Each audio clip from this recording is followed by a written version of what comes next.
السلام علیکم ورحمۃ اللہ وبرکاتہ۔ عزیز ناظرین، محفل تذکیر میں ایک بار پھر آپ کا استقبال ہے۔ آج تک کا سفر اس محفل تذکیر میں ہم نے جو کیا ہے اس کا میں اعادہ کرتا چلوں کہ آخری 10 سورے قرآن مجید کی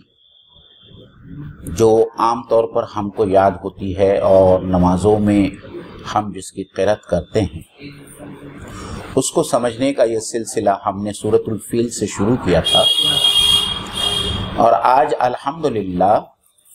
ہم قرآن مجید کی آخری 2 سورتوں پر آ رہے ہیں اور اس کا درس مقصود ہے۔ یہ دونوں سورتیں موعظتین کہلاتی ہے، جس میں اللہ تعالیٰ نے اپنے بندوں کو سکھایا ہے کہ وہ آنے والے خطرات سے کس طریقے سے اللہ سے پناہ چاہے اور اپنی حفاظت کریں۔ یہ دونوں سورے بے نظیر سورے ہیں۔ آج میرے ساتھ سورۃ الفلق کے درس کے لیے میرے دوست جناب انجینئر مشل چودھری صاحب موجود ہیں، ان کا ہم استقبال کرتے ہیں۔ السلام علیکم ہے مشل بھائی۔ تو قبل اس کے کہ ہم موعظتین یا سورۃ الفلق اور سورۃ الناس کا ذکر کریں اور اس کی تفسیر کی طرف جائیں، میں سمجھتا ہوں کہ مشل بھائی دراصل میں سورۃ الفلق اور سورۃ الناس کا نظام قرآن میں کیا مقام ہے اور کیوں اللہ تعالیٰ نے ان دونوں سورتوں کو سورۃ الاخلاص کے بعد یا قرآن کے آخر میں رکھا ہے، اس کی جاننے کی ضرورت ہے۔ میں سمجھتا ہوں کہ مشل بھائی تھوڑی سی روشنی اس کے اوپر ضرور ڈالیں۔ اعوذ باللہ من الشیطان الرجیم، بسم اللہ الرحمن الرحیم۔ عزیز ناظرین، کوئی بھی خطاب جو ہوتا ہے، اس خطاب کی جو شروعات ہوتی ہے اور اس کا جو اختتام ہوتا ہے، اس کی بہت زیادہ اہمیت اس خطاب کے اندر ہوتی ہے۔ اور قرآن کے بارے میں ہم جانتے ہیں کہ اللہ تعالیٰ کے خطبات ہے، تو قرآن کا اللہ تعالیٰ نے جو شروعات کی ہے وہ توحید اور دعا سے کی ہے، اور پھر جہاں قرآن کو اختتام پذیر ہو رہا ہے قرآن، وہاں پہ آپ دیکھیے وہاں بھی توحید آتی ہے سورہ اخلاص میں، اور اس کے بعد دعا آتی ہے۔ تو اصل میں یہ ہے کہ یہ تو اللہ تعالیٰ کا بڑا کرم ہے کہ یہ جو خزانہ توحید ہے، سورہ اخلاص بھی اور پھر پورا قرآن جو ہے، اس کی اللہ تعالیٰ نے حفاظت کے لیے ہم کو ایک دعا سکھائی کہ ہم اس خزانے کی، ہم جانتے ہیں کہ کوئی قیمتی چیز ہوتی ہے تو اس کی حفاظت کی جاتی ہے، تو یہاں پہ قرآن سے بڑھ کر آپ بتائیے قیمتی چیز کیا ہوگی۔ اور پھر سورہ اخلاص جو ہے وہ خالص توحید پر مشتمل ہے، تو اس کی حفاظت کے لیے اللہ تعالیٰ نے یہ 2 صورتوں کو رکھا ہے۔ یہ 2 دراصل دعا ہے۔ پھر دوسری ایک اور بہت اہم بات یہ ہے کہ شیطان جو ہے، جس نے اللہ تعالیٰ سے مہلت مانگی ہے کہ وہ انسان کو جو ہے ورگلائے گا، اللہ کے راستے سے ہٹائے گا، تو آپ دیکھیے شیطان کے مقابلہ کرنے اور اس کے علاوہ اس دنیا کے اندر مختلف جو آفتیں، مصیبتیں ہو سکتی ہے، ان مصیبتوں کے اندر اور شیطان سے ہر وقت ایک جنگ لگی ہوئی ہے۔ اس جنگ کے اندر ہم اپنی حفاظت کیسے کریں؟ تو یہ اللہ کا کرم ہے کہ اللہ نے ہم کو یہ دعا سکھلا دی کہ دیکھو تم اگر اپنی حفاظت شیطان سے کرنا چاہتے ہو تو یہ تمہارے کو دعا جو ہے پڑھنا چاہیے۔ کچھ مزید اس میں جو اضافہ میں یہ کر سکتا ہوں وہ یہی کر سکتا ہوں کہ ہم سورہ فاتحہ میں اللہ تعالیٰ سے دعا مانگتے ہیں ہدایت کی۔ اللہ تعالیٰ پورا قرآن آپ کے سامنے رکھ دیتا ہے، جس کی آخری چوٹی کی آیت سورۃ الاخلاص ہے، جس میں اللہ تعالیٰ توحید کا بیان فرماتا ہے۔ اور پھر جیسے کہ مشل بھائی نے کہا کہ جو ہمارا سب سے بڑا اور ازلی دشمن ہے شیطان، اور جس نے اللہ تعالیٰ کو یہ چیلنج کیا کہ وہ اللہ کے بندوں کو اس صراط مستقیم سے ہٹائے گا، تو اور اس نے یہ بھی کہا کہ وہ ان کے آگے پیچھے دائیں بائیں خود بھی آئے گا، اپنی فوج کو لے کے آئے گا، پیادوں کو لے کے آئے گا،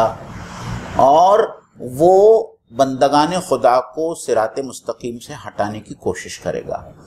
تو سب سے بڑا ہمارا جو ازلی دشمن ہے وہ شیطان ہے، پھر اس کے ساتھ میں ہمارا نفس لگا ہوا ہے۔ تو اللہ تعالیٰ نے ہم کو جو ہدایت کا خزانہ دیا ہے،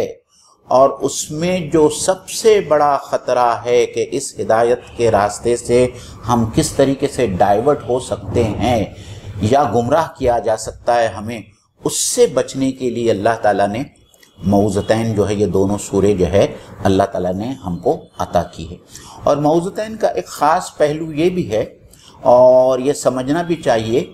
کہ اس میں جو پناہ مانگی گئی ہے تو دراصل میں یہ خود اس بات کی نشاندہی کرتا ہے کہ انسان اپنے آپ میں محتاج ہے، اور وہ خود جو ہے اپنی حفاظت نہیں کر سکتا، اور خاص طور پر اندیکھے خطرات سے وہ اپنی حفاظت نہیں کر سکتا۔ اور پھر اللہ تعالیٰ کی پناہ جب مانگی گئی ہے تو اس بات کا بھی جو ہے ان آیتوں سے اور ان سوروں سے پتہ چلتا ہے کہ انسان صرف اس ہستی سے پناہ چاہتا ہے جس کے بارے میں اسے یقین اور ایمان ہو کہ ایک وہ ایسی ہستی ہے جو خود جو ہے، صرف وہی ہستی ایسی ہے جو انسان کو جو ہے ان خطرات سے اور ان نقصانات سے بچا سکتے۔ تو یہ کچھ ضروری باتیں تھیں۔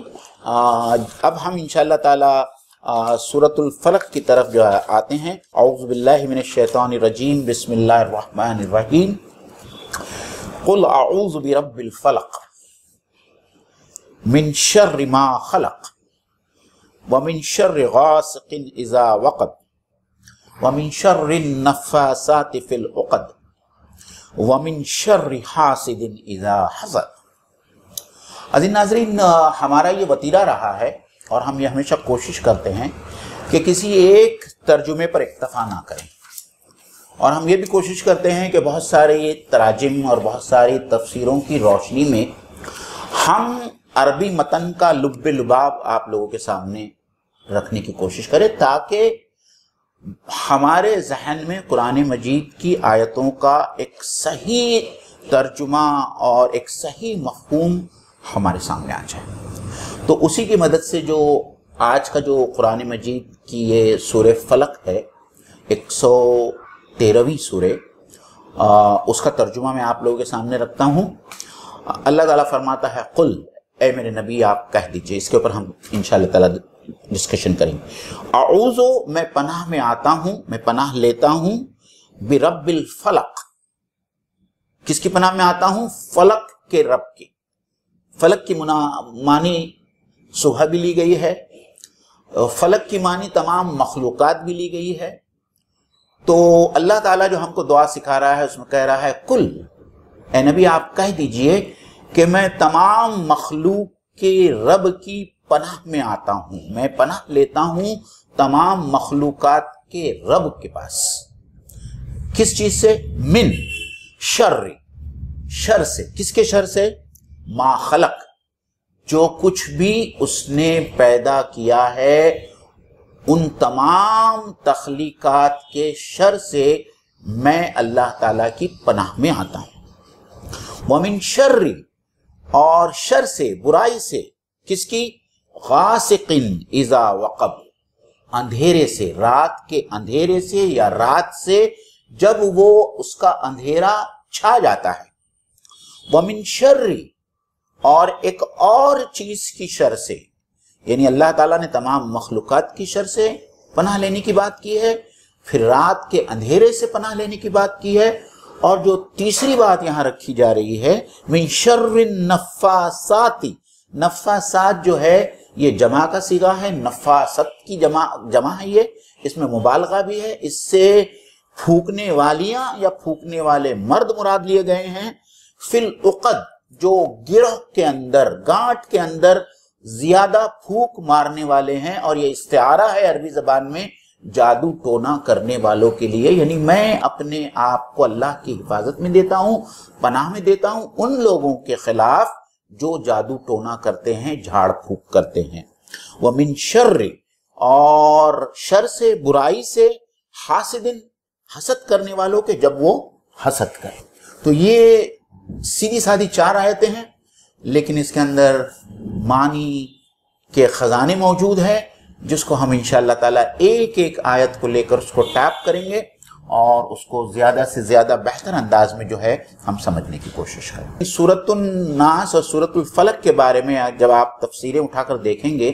ایک علماء کا ایک بڑا گروپ جو ہے، مطلب ہم ایسے علماء ہیں جیسے مجاہد رحمۃ اللہ علیہ ہے اور دوسرے جو ہے ضحاک ہے، یہ اس قسم کے مفسرین ہیں جن کا ایک بڑا گروہ ہے، بڑی جماعت ہے، جنہوں نے معوذتین کو یہ کہا ہے کہ یہ مکی سورہ ہے۔ لیکن اس کے برخلاف ایک اور بڑا گروہ ہے اور ایک بڑی جماعت ہے جنہوں نے کہا ہے کہ یہ در اصل میں مدنی سورے ہیں، دونوں مدنی سورے ہیں۔ تو ہم اس پر بعد میں انشاءاللہ تعالی بھی کبھی غور کریں گے، لیکن ایک خاص دلیل اس جماعت نے جو دی ہے، جو اس بات کو مانتی ہے کہ یہ مدنی سورے ہیں دورے، اور اس میں مسلم اور ترمذی کے اندر ایک مرفوع حدیث ہے، اور اس مرفوع حدیث کی ہونے کی وجہ سے علماء کا یہ طبقہ کہتا ہے کہ اس کے آگے اب کوئی دوسری جرح یا دوسرا کوئی پوائنٹ آف ویو ویلڈ نہیں ہے، قابل قبول نہیں ہے۔ اس میں ابن حجر عسقلانی کا بھی قول ہے، اور جو حدیث مرفوع ہے جس کے راوی حضرت عقبہ بن عامر ہیں، اور حضرت عقبہ بن عامر کے بارے میں ہمیں پتہ ہے کہ یہ مدینہ میں بعد میں جو ہے لائے ہیں، دراصل صلح حدیبیہ کے بعد میں ایمان لائے ہیں، اور انہوں نے کہا کہ اللہ کے رسول صلی اللہ علیہ وسلم نے ایک روز مجھ سے یہ کہا کہ آج رات میں مجھ پر 2 ایسی سوریں نازل ہوئی ہے کہ جس کی مثال نہیں ملتی، اور اللہ کے رسول صلی اللہ علیہ وسلم نے ان 2 سورتوں کی قرات کی، اور یہ حضرت عقبہ بن عامر کے سامنے بات رکھی۔ اس کی وجہ سے، اور اللہ کے رسول صلی اللہ علیہ وسلم کی زندگی میں جو جادو والا واقعہ ہوا ہے وہ بھی در اصل میں خیبر سے واپسی کے بعد میں ہوا ہے، یعنی مدنی زندگی میں ہوا ہے، جس کے متعلق ان دونوں صورتوں کے بارے میں آتا ہے کہ خاص یہ 2 سوریں اللہ تعالیٰ نے اپنے نبی کو سکھائیں۔ تو ان دونوں واقعات کو دیکھنے کے بعد میں یہ جو جماعت مفسرین کا ہے وہ اس بات پر اتفاق کرتا ہے کہ یہ دونوں سورے در اصل میں مدنی سورے ہیں، اور اللہ کے رسول صلی اللہ علیہ وسلم کے مدنی دور میں یہ نازل ہوئی۔ واللہ عالم۔ واللہ عالم۔ تو اس کی مجمع جو فضیلت ہے، میں اس پہ مطلب بات رکھتا ہوں کہ یہ جو 2 صورتیں ہیں آخر کی، انفیکٹ تینوں صورتیں، سورہ اخلاص، فلق اور ناس، یہ تینوں صورتوں کی جو فضیلتیں احادیث میں آتی ہے اور اللہ کے رسول صلی اللہ علیہ وسلم کے عمل کے اندر ہم کو جو ملتی ہے وہ بڑی غیر معمولی ہے۔ یعنی اللہ کے رسول صلی اللہ علیہ وسلم کے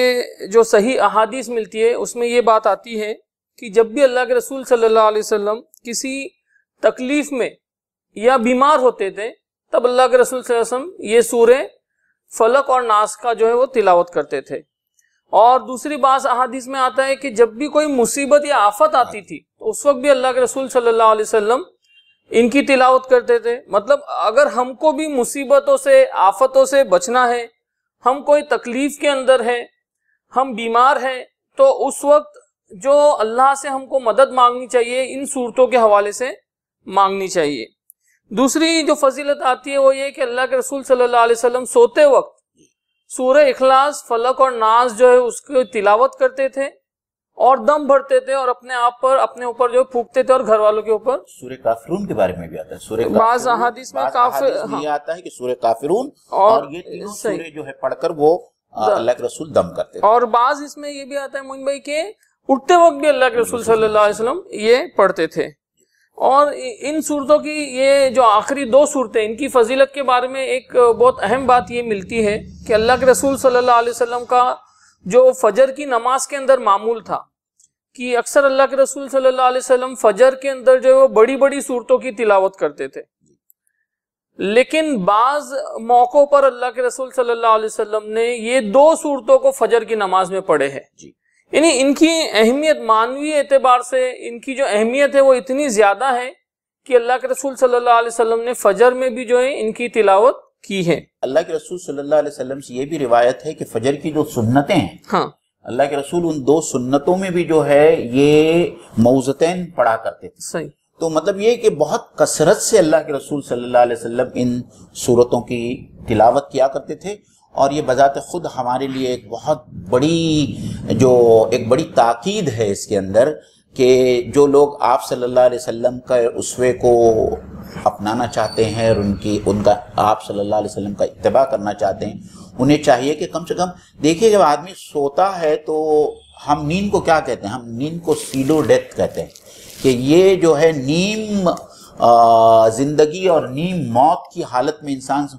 ہوتا ہے اور اسے اپنا کچھ خیال نہیں ہوتا، وہ اپنی حفاظت کیسے کر سکتا ہے؟ تو اس وقت سونے سے پہلے جو ہے ایک بندہ، اب دیکھیں کتنا اللہ تعالیٰ کا کرم ہے کہ اللہ تعالیٰ نے ایک ایسی دعا سکھائی ہے کہ سونے سے پہلے، جب مطلب وہ بے ہوشی کا عالم ہم پر طاری ہونے سے پہلے ہم اپنے آپ کو، اپنے پورے وجود کو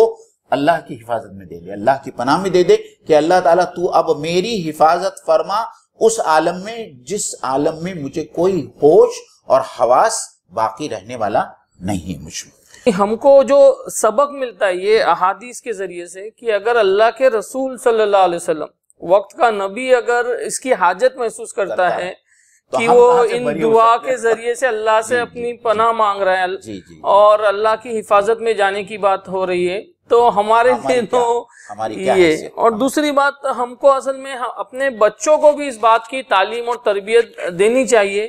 کہ سوتے وقت ان کو یہ صورتیں ضرور ہم یاد کرائیں اور سوتے وقت ان کو جو ہے ان صورتوں کو پڑھنے کا ہم اہتمام اور معمول کریں۔ تو یہ باتیں اب آگے اس میں ظاہر سی بات ہے کچھ اختلاف بھی ان صورتوں کے ارد گرد وارد ہوا ہے، جو حضرت ابن عبداللہ بن مسعود کے سلسلے میں، تو تھوڑی اس کی وضاحت کریں گے معین بھائی آپ تو اچھا رہے گا۔ دیکھیے یہ بہت ہی علمی مسئلہ ہے اور ہم جو ہے اس کے علمی پہلوؤں پر زیادہ جو ہے ڈسکس نہیں کرنا چاہتے۔ حضرت عبداللہ ابن مسعود اللہ کے رسول صلی اللہ علیہ وسلم کے ایک بہت ہی عظیم الشان صحابی ہیں اور جن کی پوری زندگی صفحہ پر گزری اور جو اللہ کے رسول صلی اللہ علیہ وسلم کے ساتھ میں لگے رہے آخر تک۔ ان کے بارے میں کچھ احادیث احاد آتی ہیں، اس کو ہم سمجھنا چاہیے، یہ ایک تھوڑا ٹیکنیکل نقطہ ہے، اور ان کے بارے میں ایک دو چیزیں سمجھ میں آتی ہے، جو دو روایت ملتی ہے کہ وہ ان کے پاس میں جو ان کا مصحف تھا، جو قرآن انہوں نے نقل کر کے رکھا تھا، اس میں انہوں نے موعظتین کو نہیں رکھا تھا، نہیں لکھا تھا، اور ان کے بارے میں یہ بات بھی آتی ہے کہ وہ موعظتین کو یعنی سورۃ الفلق کو اور سورۃ الناس کو قرآن مجید کا حصہ نہیں مانتے تھے۔ لیکن دیکھیں کہ امام رازی رحمۃ اللہ علیہ اور امام نووی رحمۃ اللہ علیہ نے اس بات کی تردید کی ہے کہ اخبار احاد کو ماننے کے لیے کچھ شرائط ضروری ہوتی ہے، اور جس میں پہلی شرط یہ ہے کہ واحد روایت سے آنے والی کوئی بھی حدیث اس وقت قابل قبول نہیں ہے جو بدیہی عقلی دلیل کے خلاف ہو یا عقلی بات جو ثابت ہو اور قطعی دلالہ ہو اس کے خلاف ہو۔ اس لیے انہوں نے حضرت عبداللہ ابن مسعود سے جو روایت جن کا یہ کیا گیا ہے، جس کو لکھا گیا ہے یا بیان کیا گیا ہے، انہوں نے کہا ہے کہ ہم ان سب روایات کی تردید کرتے ہیں اسی ایک اصول پر، اور پھر اس پر انہوں نے جو اپنے دلائل پیش کیے ہیں کہ ہم اس بات کو کس طریقے سے مانیں کہ حضرت عبداللہ ابن مسعود جن کی ساری زندگی اللہ کے رسول صلی اللہ علیہ وسلم کے ساتھ میں گزری، جنہوں نے اپنے کانوں سے اللہ کے رسول صلی اللہ علیہ وسلم کو سورۃ الفلق اور سورۃ الناس، جس طریقے سے آپ نے کہا کہ فجر کی نمازوں میں قرأت کرتے ہوئے سنا، وہ ان سوروں کو کس طریقے سے یہ کہیں گے کہ یہ قرآن مجید کا حصہ نہیں ہے۔ اور جو دوسری خاص بات جو امام نووی نے لائی ہے کہ جو حضرت عقبہ بن عامر والی جو حدیث ہے، اس حدیث میں ایک راوی خود عبداللہ ابن مسعود، تو عبداللہ ابن مسعود جب وہ خود روایت کرتے ہیں کہ مدینے میں جو ہے اللہ کے رسول صلی اللہ علیہ وسلم پر یہ دونوں سوریں نازل ہوئی، جس کا ذکر آپ صلی اللہ علیہ وسلم نے عقبہ بن عامر سے کیا، پھر حضرت عبداللہ ابن مسعود جو ہے ان کا قرآن ہونے سے کس طریقے سے انکار کر سکتے ہیں؟ تو یہ ایک علمی بات تھی، لیکن چونکہ ہو سکتا ہے کہ کچھ لوگوں کے علم میں یہ بات رہی ہو تو ان سے اس خلجان کو دور کرنا، اس غلط فہمی کو دور کرنا بہت ضروری تھا، کیونکہ اس کو اگر ہم مان لیا جائیں تو یہ ایک بہت بڑے فتنے کے دروازے کو قرآن کی اصل میں آتھینٹسٹی جو قرآن کی آتھینٹسٹی اور قرآن کی حفاظت کے اوپر جو ہے کلام کرنا ہوتا ہے۔ ایک صحابی کے سلسلے میں اگر یہ بات آتی بھی ہے، اس حدیث پر بھی مطلب لوگوں کا یہ ہے کہ وہ کتنی آتھینٹک ہے اور نہیں ہے، لیکن دوسرے صحابہ بھی ہے نا، دوسرے اکثر صحابہ تو اس بات کی شہادت دے رہے ہیں، اور ان کے اس سے یہ بات ملتی ہے کہ انہوں نے یہ سورہ کو اللہ کے رسول صلی اللہ علیہ وسلم سے سنا، قرآن کی حیثیت سے اس کو سنا، تو ظاہر سی بات ہے کہ مطلب یہ بات کو لانے کا مقصد یہی تھا کہ ہمارے ذہن سے کوئی اگر ڈاؤٹ ہے تو وہ کلیئر ہو قرآن کے سلسلے میں۔ اب معین بھائی یہ جو دونوں صورتیں ہیں، ان دونوں صورتوں کے بارے میں کچھ باتیں ہم لوگ رکھتے ہیں کہ جیسے ان کو کلیکٹیولی معوذتین، اس کی پروناؤنسیشن بھی بڑا لوگوں نے یہ کیا کہ واو کے اوپر زیر ہے، مطلب معوذتین ہے، تو ایک تو یہ ہے کہ کلیکٹیولی ان کا میں بھی اس کو معوذتین کہتے رہا ہوں اور سنتا رہا ہوں، تو ایک تو یہ ہے کہ ان دونوں کو کلیکٹیولی یہ نام سے بھی جانا جاتا ہے، ہاں واو کے اوپر زیر ہے، معوذتین جی۔ اور دوسرا یہ ہے کہ یہ دونوں صورتیں بیک وقت نازل ہوئی ہے، مطلب ان کے جو شان نزول میں جو بات آتی ہے کہ اللہ کے رسول صلی اللہ علیہ وسلم پر یہ دونوں صورتیں بیک وقت نازل ہوئی۔ اب ان کے اندر جو کنٹینٹ ہے وہ بہت اہم ہے، مطلب یہاں پہ اللہ تعالیٰ نے سورہ فلق اور سورہ ناس کے اندر جو دعا سکھلائی، اور دعا کس بات کی دعا سکھائی اصل میں کہ ہم کن چیزوں سے اللہ تعالیٰ کی پناہ مانگے، تو سورہ فلق میں اللہ تعالیٰ نے ایکسٹرنل جو مصیبتیں، آفت یا شرور جو انسان کے اوپر آ سکتی ہے ان سے اللہ تعالیٰ نے پناہ چاہنے کی دعا سکھائی، اور سورہ ناس کے اندر اللہ تعالیٰ نے انٹرنل جو چیزیں، جو وسوسے اور جو اس طریقے کی چیزیں ہو سکتی ہے اس سے پناہ چاہنے کی اللہ تعالیٰ نے ہم کو دعا سکھائی ہے۔ اور ایک بات یہ بھی آتی ہے کہ یہاں پہ سورہ فلق میں صرف اللہ کی ایک صفت کے واسطے سے اللہ تعالیٰ نے وہاں پہ رکھا، اور بعد میں جو شرور تھی اللہ تعالیٰ نے اس کا تذکرہ کیا، اور وہاں پہ اللہ تعالیٰ نے سورہ ناس میں ظاہر سی بات ہے کہ ایک سے زیادہ صفات کا تذکرہ کیا ہے، اور پھر جو شرور ہیں ان کی بات کی ہے۔ تو یہ اصل میں اور بھی اس میں ہم لوگ ڈیپ میں جا سکتے ہیں، جب ہم قرآن کو پڑھتے ہیں تو اس میں اس حیثیت سے قرآن کو پڑھنا چاہیے کہ دو صورتوں کا آپس میں کیا کو ریلیشن ہو سکتا ہے، اور کیا کلیکٹیولی وہ دونوں مل کر کوئی مقصد کو مطلب فلفل کرتی ہے، تو ہم کو اس حیثیت سے بھی یہ دونوں صورتوں کو دیکھنا چاہیے۔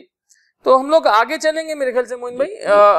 اور ایک ایک آیت کو لے کر اس کے جو بھی تشریح ہوں گی اس کو سمجھنے کی انشاءاللہ کوشش کریں گے۔ تو سب سے پہلی جو آیت ہے قل اعوذ برب الفلق، کی کہو میں پناہ چاہتا ہوں فلق کے رب کی۔ تو معین بھائی اس میں سب سے پہلا جو سوال آتا ہے کہ یہاں پہ پناہ سے کیا مراد ہے؟ امام راغب اصفہانی نے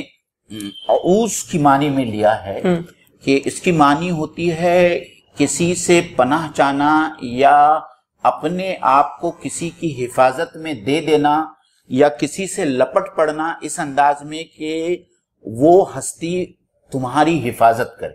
اور اسی سے اعوذ اور تعوذ اور نعوذ یہ تمام جو صیغے بنے ہیں وہ اسی عین الف ذا العازا مطلب پناہ چاہی، اسی سے جو ہے یہ سب مختلف جو ہے وہ صیغے بنے ہیں۔ تو یہاں جو کہا جا رہا ہے کل، جس کے بارے میں ہم بار بار کہتے رہے ہیں کہ یہ تو صرف نہ یہ کہ اللہ کے رسول صلی اللہ علیہ وسلم سے کہا جا رہا ہے، اور آپ کے توسط سے جو ہے یہ تعلیم پوری امت کو دی جا رہی ہے، تمام بندگان خدا سے کہا جا رہا ہے۔ قرآن کی آتھینٹسٹی پہ بھی دلیل ہے کہ اللہ کے رسول صلی اللہ علیہ وسلم کو مطلب ایز اٹ از قرآن جیسے اللہ تعالیٰ نے ان کے اوپر نازل کیا، مطلب وہ کل کو بھی اس میں ایڈ کر دیا گیا کہ اے محمد صلی اللہ علیہ وسلم کہہ دیجئے، اس کو بھی حالانکہ وہ نہیں بھی وہ اتنا ورڈ نہیں بھی رہتا تو اس کی میننگ میں ایز سچ کوئی چینج نہیں ہوتا، لیکن وہ بات بھی وہاں پر میں اس کو اس طریقے سے سمجھانے کی کوشش کروں گا۔ جب ہم نکاح کے اوپر بیٹھتے ہیں تو قاضی صاحب کہتے ہیں کہ پڑھیے پڑھیے آمنتو باللہ، تو وہ پڑھنے والا ایسا نہیں کہتا کہ پڑھیے آمنتو باللہ، وہ کہتا ہے آمنتو باللہ۔ لیکن یہاں بھی وہی مطلب ہے، اللہ تعالیٰ نے حضور سے کہا کہ آپ کہیے تو اللہ کے رسول صلی اللہ علیہ وسلم نے یہ بھی مناسب نہیں سمجھا کہ قرآن سے وہ قل کا لفظ بھی جو ہے ہٹا دیا جائے. اللہ اکبر. تو یہ جو ہے قرآن مجید کی حفاظت کا یہ جو گوشہ ہے یہ سمجھنے اور اس کے اوپر ہم اللہ تعالیٰ کی کبریائی کا جتنا بھی یہ کریں اس کا ذکر کریں کم ہے. تو یہ اللہ کے رسول اور اللہ کے رسول کے توسط سے جو ہے ہم تمام لوگوں سے کہا جا رہا ہے, ہم کو تعلیم دی جا رہی ہے کہ ہم ہر مصیبت کے لیے, چاہے وہ شیطان سے آنے والے خطرات ہو یا چاہے وہ اندیکھے خطرات ہو جن کا ہمیں علم نہیں ہے, پناہ میں ایک تو وہ یہ بھی آتا ہے کہ گوشت جو ہوتا ہے جس طرح سے ہڈی سے چمٹا ہوا ہوتا ہے, جی اس کو بھی کہتے ہیں کہ اس طریقے سے ہم کو اللہ سے چمٹنا ہے اور اللہ کی پناہ میں جانا ہے تاکہ ہماری حفاظت جو ہے اللہ کرے.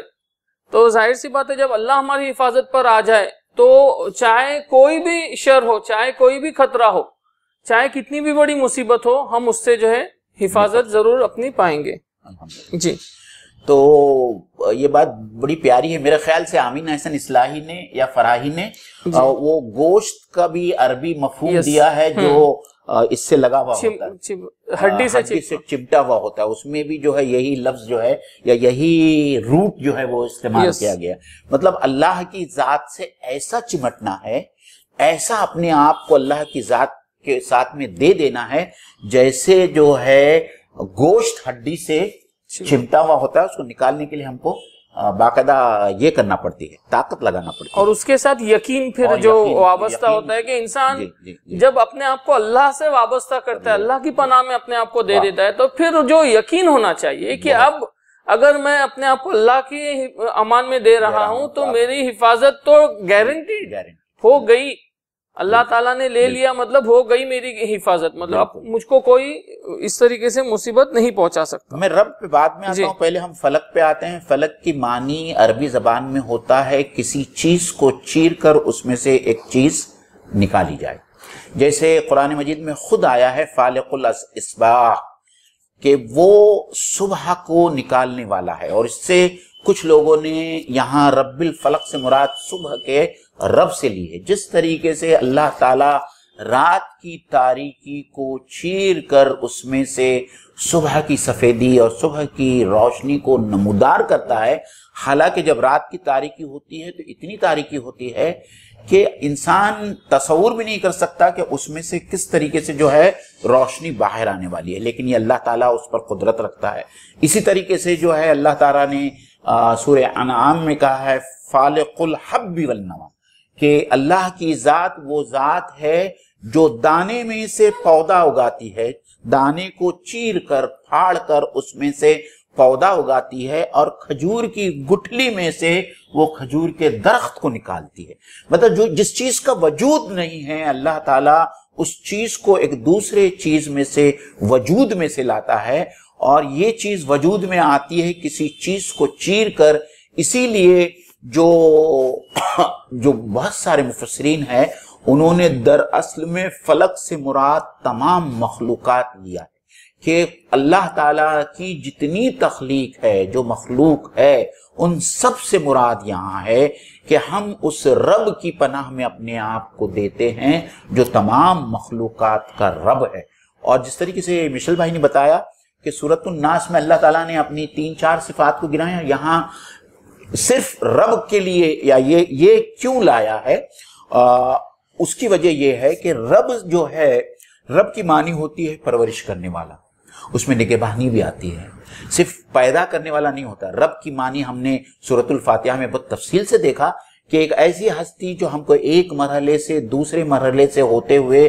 بام عروج تک پہنچاتی ہے, اور ان تمام مراحل میں ہماری جو ضرورتیں ہیں ان ضرورتوں کو اس کے مطابق پورا کرتی ہے. تو چونکہ یہ ہمارے زندگانی کا معاملہ ہے, ہماری بقا کا معاملہ ہے, اور یہ تمام نقصانات ہمارے بقا کو جو ہے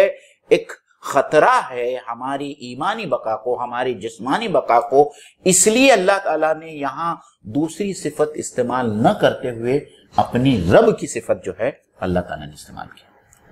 جی معین بھائی, اس میں مطلب صفت تو میرے خیال سے جو فلک والی صفت ہے اللہ تعالیٰ کی, مطلب فالق جو ہوتا ہے, فالق الحب, اور میں مطلب جب اس کا یہ کر رہا تھا تو اشش کرتے رہ گیا کہ اللہ تعالیٰ نے صرف یہاں پہ ایک ہی صفت کا تذکرہ کیا ہے کہ اللہ تعالیٰ فلک مطلب کیا ہوتا ہے. دو اس کے اصل میں معنی آتے ہیں. ایک تو جو معین بھائی نے بتایا کہ رات کو چیر کر جو ہے یا اندھیرے کو چیر کر اجالے کو لانے والا. دوسرا جو امین احسن اصلاحی نے لکھا ہے وہ نمودار ہونے والی چیز ہے. تو ایسی چیزیں نمودار ہوتی ہے جس کا کوئی ایگزسٹنس ہی نہیں ہے, عدم سے, مطلب جس کا کوئی وجود ہی نہیں ہے, اللہ تعالیٰ وہاں سے ایک چیز کو ایگزسٹنس میں لاتا ہے. مطلب اللہ تعالیٰ خدا کیسا خدا ہے؟ ایسا خدا ہے جو آؤٹ آف نتھنگ چیزوں کو ایگزسٹنس میں لانے والا ہے. یعنی آپ دیکھیے کہ آسمان کو چیر کر پانی برسا رہا ہے, زمین کو چیر کر نباتات اگائی جا رہی ہے, پہاڑوں کو چیر کر ان کے سینے سے جو ہے جھرنے بہ رہے ہیں, پھر ماں کے رحم سے چیر کر جو ہے وہ ایک بچہ باہر آ رہا ہے. انڈے سے ہم جانتے ہیں کہ اندر سے ایک جان باہر آ رہی ہے. اور معین بھائی اس میں بعض لوگوں نے یہ بولا کہ جو بگ بینگ تھیوری کے بارے میں بات آتی ہے کہ پوری کائنات جو وجود میں آئی, جو سائنٹسٹ لوگوں نے ایک دعویٰ کیا ہے بگ بینگ تھیوری, ایک بڑا دھماکہ ہوا اور اس کے بعد یہ پوری کائنات جو وجود میں آئی. تو آپ دیکھیے اگر اس حیثیت سے بھی اس کو لیا جائے تو اس پوری کائنات کا خالق جو ہے وہ کیسا ہے؟ اس نے اس کائنات کو نمودار کیا ہے آؤٹ آف نتھنگ. یعنی اللہ کے صرف کن کہنے سے یہ پوری کائنات وجود میں آئی. تو ہمارا جو رب ہے وہ کیسا ہے؟ رب الفلک ہے. یعنی وہ ایسی چیز ہے جو ایگزسٹنس میں نہیں ہوتی ہے, اس کے کن کہنے سے وہ ایگزسٹنس میں آتی ہے. دوسری معین میں اس میں اور ایک بات یہ ہوتی ہے کہ یہ اس کے اندر جو اور بات ملتی ہے کہ یہ رب الفلک کے اندر جہاں انسانی امید ختم ہو جاتی ہے وہاں پہ خدا ہے. رب الفلک وہ ہے کہ جہاں انسان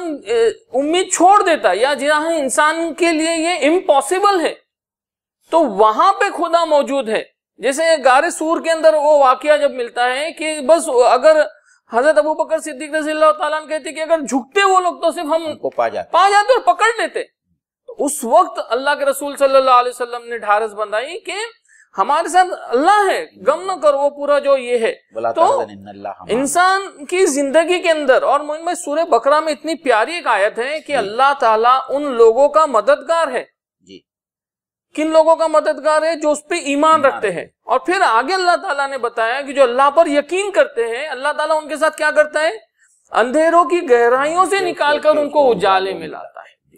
تو یہاں پہ ہم کو فلک کو ان اعتبارات سے سمجھنا ہے کہ ہمارا جو رب ہے وہ کیسا ہے؟ رب الفلک ہے. وہ اندھیرے کو چیر کر جو ہے وہ اجالے کو, مطلب دنیا کے اندر جو اندھیرے میں جو چیزیں ہیں جو ہمارے لیے اندھیرے میں ہیں, ہم بظاہر جن کو نہیں دیکھ سکتے, مطلب آگے کی جو 4 آیتیں ہیں سورہ فلک کی وہ اس کی تفصیل ہے کہ ایسی ساری چیزیں جن کو ہم نہیں دیکھ سکتے اللہ تعالیٰ اس کو چیر کر جو ہے ہم اجالا کرے گا. دوسرا یہ کہ اللہ تعالیٰ ایسی چیزوں سے مطلب جس کا کوئی وجود ہی نہیں ہے نا. انسان, آپ دیکھیں انسان کا جو کریشن, انسان نے جو کچھ بھی بنایا وہ مٹیریل کے ذریعے سے ہی بنا ہے. ایگزسٹنس نیچر میں ایگزسٹنگ مٹیریل کے ذریعے سے ہی انسان نے جو کچھ بھی بنایا. لیکن ہمارا خدا تو وہ ہے جو رب الفلک ہے, جو عدم سے چیزوں کو ایگزسٹنس میں لا سکتا ہے, چاہے وہ انسان ہو چاہے وہ یہ پوری کائنات ہو. اور اس کے بعد آپ دیکھیے کہ جہاں انسان کے لیے ایسی کوئی بھی سچویشن ہوتی ہے کہ جہاں اس کو لگتا ہے کہ اب کچھ ہو ہی نہیں سکتا ہے, تو ہمارا خدا جو ہے ہم کو ایسی سچویشن میں جس کو دنیا امپاسبل کہتی ہے ہمارا خدا اس کو پاسبل کر سکتا ہے. تو فلک کے اندر مجھ کو لگتا ہے یہ باتیں بھی نہیں بہت الحمدللہ بہت کافی شافی. صرف ایک مثال میں اور ایڈ کروں گا. جب تک ایٹم ٹوٹا نہیں تھا کسی کو نہیں معلوم تھا کہ اس کے اندر اتنی توانائی ہے. صحیح. اللہ تعالیٰ نے ایٹم کو توڑ کر جو ایٹامک انرجی کو باہر نکالا وہ اللہ تعالیٰ کا کمال ہے. اور یہ بھی جو ہے وہی ہے کہ اللہ تعالیٰ نے ایٹم کو توڑا اور اس میں سے ایٹمی توانائی جو ہے وہ باہر آئی. دل کو ایک سکون اس بات پہ مجھ کو مطلب ملتا ہے کہ ہم کو اللہ تعالیٰ کو اس کی صفات کے حوالے سے یاد کرنا چاہیے کہ کتنا پاورفل ہمارا رب ہے. جو قیامت کے بارے میں بھی آتا ہے کہ اللہ کے رسول صلی اللہ علیہ وسلم سجدے میں ہوں گے, اللہ تعالیٰ آواز دیں گے کہ محمد اٹھو, اور اس وقت اللہ کے رسول صلی اللہ علیہ وسلم کہتے ہیں کہ میں اللہ تعالیٰ کو اللہ کی ان صفات سے جو دنیا میں ہم کو نہیں معلوم ہے، وہ اللہ کے رسول صلی اللہ علیہ وسلم کو اس وقت بتائی جائیں گی، اور ان صفات کے ناموں سے اللہ تعالیٰ سے دعا مانگیں گے۔ تو یہاں پہ ایک تعلیم یہ بھی ملتی ہے کہ ہم اللہ تعالیٰ کو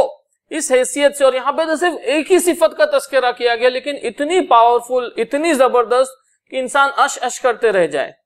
جی آگے چل لیں گے۔ جی من شر ما خلق، دیکھیے یہ جو آیت ہے نا، اس میں دو چیزوں کا بہت خیال رکھنا ہے۔ عام طور پر لوگ اس آیت سے غلط فہمی کا شکار ہوتے، من شر ما خلق، اور ہر اس چیز کی شر سے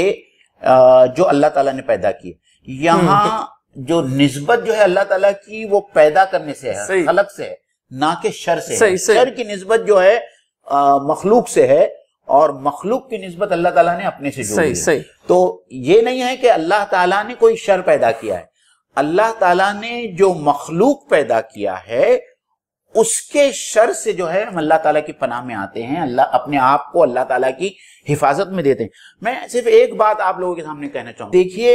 ہم یہ بھی نہیں جانتے کہ اس دنیا میں کون کون سی مخلوق موجود ہے، کتنے بیکٹیریا ہے، کتنے وائرسز ہے، کتنے جاندار ہیں، کتنے ذی عقل ہے، کتنے کورونا جیسا۔ دیکھیے آج سے کچھ مہینے پہلے تک ہم کو یہ بھی نہیں معلوم تھا کہ کووڈ-19 نام کا کوئی وائرس کا کوئی اسٹرین ہے، اور جو ہم کو اس قدر ہلاکت کا شکار کر سکتا ہے۔ تو اللہ تعالیٰ نے ایک چھوٹی سی آیت کے اندر اللہ تعالیٰ کے کلام کی فصاحت اور بلاغت کا آپ خیال کیجئے کہ اللہ تعالیٰ نے ہم کو صرف اس ایک آیت کے ذریعے وہ تمام مخلوق، ہم کو تو یہی نہیں معلوم کہ کون کون سی مخلوق موجود ہے، پھر ہم کو یہ کیسے معلوم ہوگا کہ وہ مخلوق ہم کو کس طریقے سے نقصان پہنچا۔ صحیح بات ہے، جب ہم کو مخلوق ہی نہیں معلوم، جب ہم کو کووڈ-19 ہی نہیں معلوم تھا، تو ہم کو یہ کیسے معلوم ہو سکتا تھا کہ کووڈ-19 ہم کو کس طریقے سے نقصان پہنچا سکتا ہے، کس طریقے سے ہمارے پھیپھڑوں پر اثر انداز ہو سکتا ہے، اور ہم جو ہے اس کی وجہ سے جو ہے مر سکتے ہیں۔ تو اللہ کے کلام کی یہ بلاغت ہے، یہ فصاحت ہے کہ اللہ تعالیٰ نے صرف ایک آیت کے اندر کہا کہ من شر ما خلق، اللہ تعالیٰ نے جتنی مخلوقات پیدا کی ہے جو اس دنیا میں ہیں، جس کا ہمیں علم ہے یا جس کا ہمیں علم نہیں ہوگا ہے یا آگے ہوگا، اور وہ کس طریقے سے نقصان پہنچا سکتی ہے انسان کو، اللہ تعالیٰ نے اس ایک آیت کی مدد سے ہم کو یہ دعا سکھا دی کہ اے اللہ تعالیٰ ان تمام مخلوقات جن کا مجھے علم ہے، جن کا علم نہیں ہے، اللہ تعالیٰ اس کے نقصانات سے، اس کے ضرر سے جو ہے تو مجھے محفوظ کر اور اپنی پناہ میں۔ جی اس میں موین بھائی، ہاں اس میں مطلب ایک بات یہ ہے کہ ایک ہر مخلوق کو بنانے والا اللہ ہے، تو ایسی کوئی مخلوق نہیں ہے جو جس کے اندر کوئی نقص نہیں ہو۔ مطلب ہم کو لگتا ہے کہ پانی ہماری ضرورت کی چیز ہے نا، لیکن پانی ہم جانتے ہیں کہ اگر طوفان آ جائے تو کیا تباہی مچا سکتا ہے، سونامی کیا تباہی مچا سکتا ہے۔ سورج کی روشنی ہمارے لیے ضروری ہے، لیکن سائنس اس بات کو ثابت کر چکی ہے کہ سورج کے جو ڈسٹنس ہے ارتھ سے، جو اس کا ڈسٹنس ہے، اگر اس کو کم یا زیادہ کر دیا گیا تو کیا تباہی مچ سکتی ہے نا۔ یعنی ہر چیز بظاہر اس کے اندر مطلب اس سے ہو سکتا ہے کہ ہم کو کوئی شر یا نقصان پہنچے، تو ہم کو یہاں پہ یہ دعا سکھائی گئی ہے کہ ان شرور سے ہم کو اللہ کی حفاظت، اللہ سے حفاظت مانگنی چاہیے۔ تو شر کے اندر مطلب ایسا ضروری نہیں ہے کہ جو ہم کو لگتا ہے کہ یہ اس کے اندر خیر ہی خیر ہوگا، ہو سکتا ہے اس کے اندر بھی شر کا پہلو۔ جیسے مثال کے طور پہ آگے حاسد کا، ظاہر سی بات ہے آخری آیت میں حاسد کے بارے میں آئے گی بات، لیکن آپ سوچئے کہ ایک شخص ہے جو ہو سکتا ہے میرا دوست ہے، مجھ کو لگتا ہے میرے ساتھ رہتا ہے رات دن، اور مجھ سے ایسا مجھ کو لگتا ہے کہ بہت محبت کرتا ہے، لیکن ہو سکتا ہے کہ اس کے دل میں میرے خلاف ایک بڑی سازش یہ ہو جا رہی ہو، مجھ کو نہیں معلوم ہے، آپ کے لیے کینہ ہو اور وہ ایک بڑی سازش رچ رہا ہو، تو وہ شر ہے میرے لیے۔ تو اسی طریقے سے آپ دیکھیے کہ یہاں پہ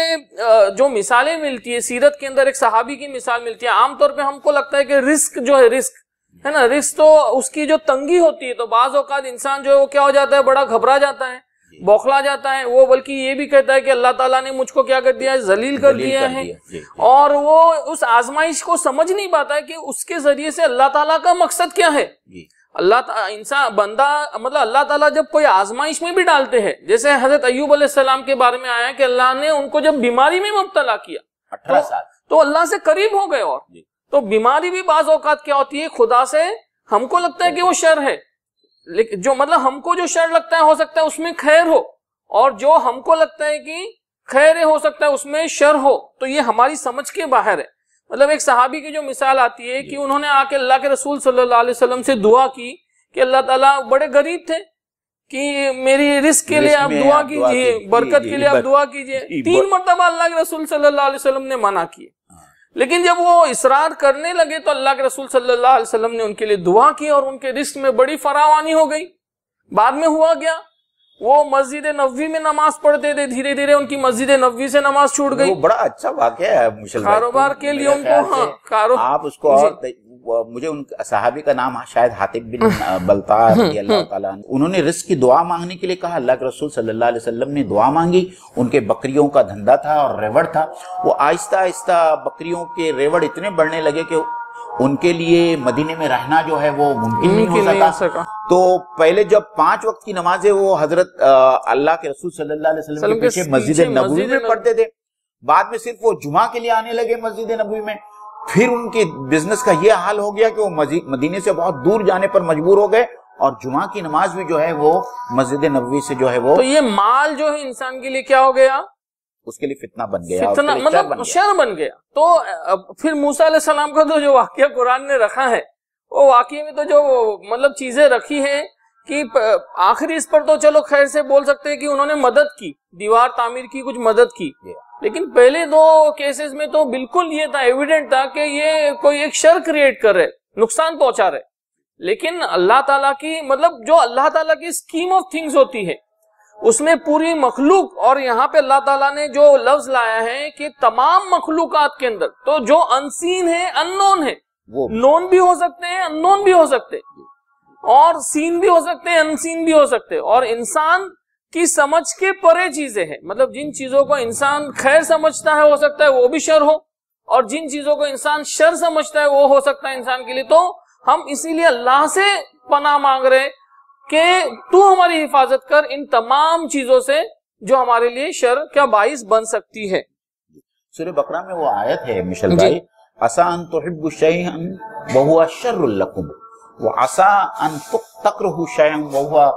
خیر لکم ان اللہ عالم وانتم لا تعلمون، کہ تم کسی چیز کو چاہو، ہو سکتا یہ کہ وہ تمہارے لیے شر ہو، اور تم جس چیز سے نفرت کرو یا جو چیز تم کو بری لگے ہو سکتا ہے کہ وہ تمہارے لیے خیر ہو، اللہ جانتا ہے اور تم نہیں جانتے۔ اور اس کے مثالیں بہت ہو سکتی ہیں، مطلب انسان کو لگتا ہے کار ایک اچھی انسان کی ضرورت کی چیز ہے، سواری انسان کرتا ہے، لیکن ہو سکتا ہے وہ کار کے ذریعے سے اس کا ایکسیڈنٹ ہو جائے۔ آج ٹیکنالوجی ہے، انٹرنیٹ ہے نا، انسان اگر اس کو اچھے کاز کے لیے استعمال کرے تو ظاہر سی بات ہے اس کو لگے گا کہ وہ اس کے لیے خیر ہے، لیکن اگر وہی ٹیکنالوجی کو وہ برے کام تو وہ اس کے لیے شر بن جاتا ہے۔ تو مثالیں بہت ہو سکتی ہیں، تو اس لیے اللہ تعالیٰ نے بھی جو لفظ لائے ہیں کہ ہم کو معلوم ہو نہیں ہو، ہم تو اللہ کی پناہ میں جا رہے، اور اللہ تعالیٰ خالق ہے۔ اور ایک بات مومن بھائی اس میں بہت اہم ہے کہ عام طور پہ بعض لوگوں نے یہ فرق کر دیا ہے کہ خیر کا خدا الگ، شر کا خدا الگ ہے نا، تو یہاں پہ اللہ تعالیٰ نے اس بات کی بھی کلیریفیکیشن ایک طرح سے ہو جاتی ہے کہ ساری چیزوں کا خدا ایک ہی ہے، صرف واحد ایک خدا ہے، اور جو بنانے والا ہے وہی اس کی حفاظت کر سکتا ہے، مطلب کوئی دوسرا جو اس کی حفاظت نہیں کر سکتا ہے، اللہ کے سوا کوئی اور ہماری حفاظت نہیں کر سکتا ہے۔ صحیح۔ تیسری آیت ہے من شر غاسق اذا وقب، تو یہاں پہ موین بھائی رات کے مطلب اب اللہ تعالیٰ نے، اگر ہم اس کو تھوڑا سا اس طریقے سے سمجھیں گے کہ پہلی آیت میں تو اللہ تعالیٰ نے سورہ فلق کی پناہ مانگنے کی اللہ تعالیٰ نے تلقین ہم کو سکھائی ہے، کی ہے، اور اللہ کی ایک صفت کے واسطے سے اللہ کی پناہ مانگی ہے۔ دوسری آیت میں اللہ تعالیٰ نے ایک جنرل بات رکھ دی کہ جو بھی مخلوقات کے اندر جس سے ہم کو شر ہو سکتا ہے اللہ تعالیٰ سے ہم ان کی پناہ مانگے۔ اب اللہ تعالیٰ تھوڑا اسپیسیفک تیسری آیت سے 3، 4 اور 5 آیت پہ آپ دیکھیں گے اللہ تعالیٰ نے اسپیسیفک چیزیں رکھ دی ہے کہ رات کی تاریکی سے اللہ تعالیٰ ہم کو پناہ مانگنے کی یہاں پہ دعا سکھا رہے۔ تو من میں رات میں ایسی کیا خاص بات ہے کہ اس سے دیکھیے رات تو ویسے بھی ریپرزنٹیٹیو ہے برائی کا، اندھیرا، جبکہ ایک میرا سوال یہ ہے کہ اگر قرآنی آیتوں کے حساب سے دیکھیں تو بعض موقع قرآن نے تو یہ کہا کہ رات ہمارے لیے سکون کا باعث بنتی ہے، مطلب خیر کی بھی بات ہے اس میں، ایسا نہیں کہ اس میں شر ہی ہے جی. لیکن عام طور پر یہ دیکھا جاتا ہے کہ جتنے جرائم جن کا ارتکاب ہوتا ہے وہ رات کے اندھیرے میں ہوتے ہیں، برائیوں کے جتنے دھندے ہیں وہ رات کے اندھیرے میں ہوتے ہیں، چور ڈاکے ڈالتے ہیں رات کے اندھیرے میں ڈالتے ہیں، حشرات الارض کیڑے مکوڑے سانپ جو ہے وہ رات کے اندھیرے میں باہر نکلتے ہیں. تو دراصل میں اور دوسری بات ہم کو یہ سمجھنا چاہیے کہ یہ جس رات کا ذکر ہو رہا ہے یہ اس وقت کے رات کے اندھیرے کا ذکر ہو رہا ہے جب عربستان کے اندر یا اس وقت میں الیکٹریسٹی کا کوئی وجود نہیں تھا. تو اس وقت کے آپ اندھیرے کا تصور نہیں کر سکتے، کیونکہ آج کل جو ہے ہمارے پاس آج بھی کرائمز کا جو ریشیو ہے وہ رات میں ہی زیادہ ہے، کرائم کا ریشیو تو رات میں ہی زیادہ، لیکن وہ اندھیرا جس کے بارے میں مفسرین نے لکھا ہے کہ اس وقت کے آپ اندھیرے کا تصور نہیں کر سکتے، جہاں جو ہے چھوٹے چھوٹے گھروں میں چھوٹے چھوٹے دیے جلائے جاتے تھے، اسٹریٹ لائٹس کا اور اسٹریٹ لائٹس وغیرہ نہیں ہوتے، تو رات کے اندھیروں میں جو ہے قافلے لوٹ لیے جاتے تھے. اس لیے اللہ تعالیٰ نے رات کے اندھیرے کا ذکر کیا ہے. لیکن اس سے ایک بڑا تر مفہوم جو ہے بعض مفسرین نے یہ لیا ہے، اس اندھیرے سے مراد جہالت کا اندھیرا ہے، اس اندھیرے سے مراد عقیدے کا جو ہے یہ ہے اندھیرا ہے، اس جہالت سے مراد تمام برائیوں اور شر. جیسا کہ ہم جانتے ہیں حدیث میں آتا ہے کہ جب انسان ایک کوئی برائی کرتا ہے تو اس کے دل کے اوپر ایک کالا داغ لگ جاتا ہے، اور جب وہ توبہ نہیں کرتا اور اسی طریقے سے جو ہے وہ برائی پہ برائی کرتے چلے جاتا ہے تو اس کا پورا دل جو ہے وہ سیاہ بن جاتا ہے. تو اس اندھیرے سے وہ دل کی سیاہی بھی مراد ہے. تو اللہ تعالیٰ سے یہاں جو دعا مانگی جا رہی ہے کہ ہر اس شر سے، اندھیرے کے شر سے اللہ تعالیٰ ہماری حفاظت کرے. جو رات کا اندھیرا ہے جس میں مختلف جو ہے یہ برائیاں وقوع پذیر ہوتی ہے، اور اس کے ساتھ میں جہالت کا اندھیرا ہے، اس سے بھی اللہ تعالیٰ ہماری حفاظت فرمائے. عقائد کا اندھیرا ہے، اور اس سے زیادہ جو ہے برے اعمال کا جو اندھیرا ہے اللہ تعالیٰ کیونکہ آدمی جب ایک برے عمل کے اندر پھنستا ہے تو ایک ایسی دلدل ہے کہ اس کے اندر وہ اتنے